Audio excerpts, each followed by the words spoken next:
ಚಾಮುಂಡೇಶ್ವರಿ ಕ್ಷೇತ್ರದ ಜೆಡಿಎಸ್ ಶಾಸಕ ಜಿಟಿ ದೇವೇಗೌಡ ನಮ್ಮ ಜೊತೆಯಲ್ಲಿ ಇಲ್ಲ ಅಂತ ಹೇಳಿ ಮೈಸೂರಿನಲ್ಲಿ ಕೇಂದ್ರ ಸಚಿವ ಎಚ್ ಡಿ ಕುಮಾರಸ್ವಾಮಿ ವಾಗ್ದಾಳಿ ನಡೆಸಿದ್ದಾರೆ. ಜಿಟಿ ದೇವೇಗೌಡ ಬೇರೆ ಮಹಾನ್ ನಾಯಕರ ಜೊತೆಯಲ್ಲಿದ್ದಾರೆ. ಪಕ್ಷದ ಬಗ್ಗೆ ನಿಯತ್ತು ನಿಷ್ಠೆ ಇಲ್ಲದವರನ್ನ ಜೊತೆಯಲ್ಲಿ ಇಟ್ಕೊಳ್ಬೇಕಾ ಅಂತ ಹೇಳಿ ಪ್ರಶ್ನೆ ಮಾಡಿದ್ದಾರೆ. ನನ್ನ ಮುಂದೆ ಜಿಟಿ ದೇವೇಗೌಡ ಹೆಸರನ್ನ ಪ್ರಸ್ತಾಪ ಮಾಡಲೇಬೇಡಿ.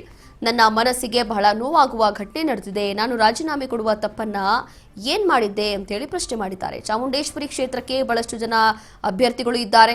ಬಹಳಷ್ಟು ಜನರನ್ನ ಬೆಳೆಸಿದ್ದೀವಿ, ಮೆರೆಸಿದ್ದೀವಿ ಅಂತ ಹೇಳಿ ಹೇಳ್ಕೊಳ್ತಿದ್ದಾರೆ. ಇನ್ನು ಯಾವಾಗ ಯಾರನ್ನ ಮೆರೆಸ್ತಾರೋ ಯಾರಿಗ್ ಗೊತ್ತು. ಈಗ ಯಾರೋ ಒಬ್ಬರನ್ನ ಮೆರೆಸಲು ಜಿಟಿಡಿ ಹೊರಟಿದ್ದಾರೆ. ಇನ್ನು ಜಿಟಿ ದೇವೇಗೌಡಗೆ ನಿಯತ್ತೇನಾದ್ರೂ ಇದೆಯಾ? ಚಾಮುಂಡೇಶ್ವರಿ ಕ್ಷೇತ್ರಕ್ಕೂ ನನಗೂ ಭಾವನಾತ್ಮಕ ಸಂಬಂಧ ಇದೆ.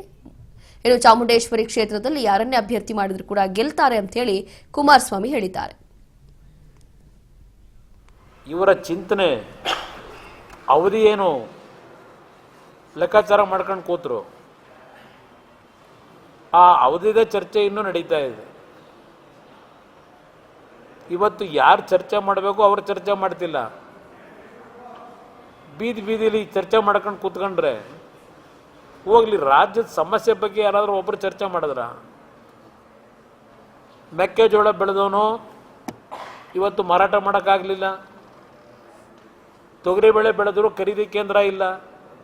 ಹಲವಾರು ಕಡೆ ರಾಗಿ ಕೇಂದ್ರ ಇಲ್ಲ. ಅದೇನು ಚೀಲವೇ ಇಲ್ಲ ಅಂತಾರಲ್ಲ.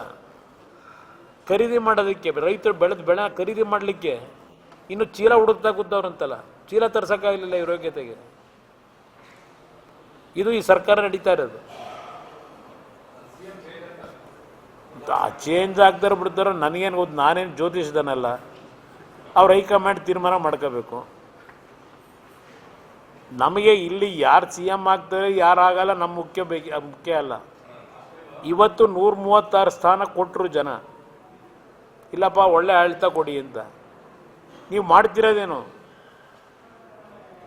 ಇವತ್ತು ನಡೀತಿರೋದೇನು ರಾಜ್ಯದಲ್ಲಿ? ದಾಖಲೆ ದಾಖಲೆ ದಾಖಲೆ ಅಂತ ಇವತ್ತು ಯಾವುದೋ ಪತ್ರಿಕೆಯಲ್ಲಿ ನೋಡಿದೆ. ಅದಂಥದ್ದು ಅಬಕಾರಿ ಸಚಿವರನ್ನ ರಕ್ಷಣೆ ಮಾಡೋಕ್ಕೋಸ್ಕರಲೇ ಎಲ್ಲ ವ್ಯೂಹ ರಚನೆ ಮಾಡಿದ್ದಾರಂತಲ್ಲ ಮುಖ್ಯಮಂತ್ರಿಗಳು.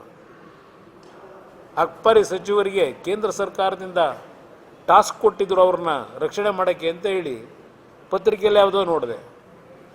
25 ಲಕ್ಷ ರೂಪಾಯಿನ ಪೊಲೀಸ್ ಅಧಿಕಾರಿ ಯಾರು ಲೋಕಾಯುಕ್ತನ ರೆಡ್ ಹ್ಯಾಂಡ್ ಆಗಿ ಹಿಡಿದು 3 ಜನ ಅಧಿಕಾರಿಗಳು ಯಾವ ದಾಖಲೆ ಕೊಡ್ಬೇಕ್ರಿ? ಅವತ್ತು ಆ 25 ಲಕ್ಷ ಸಮೇತ ಹಿಡಿದಾರಲ್ಲ ಅಧಿಕಾರಿಗಳನ್ನ.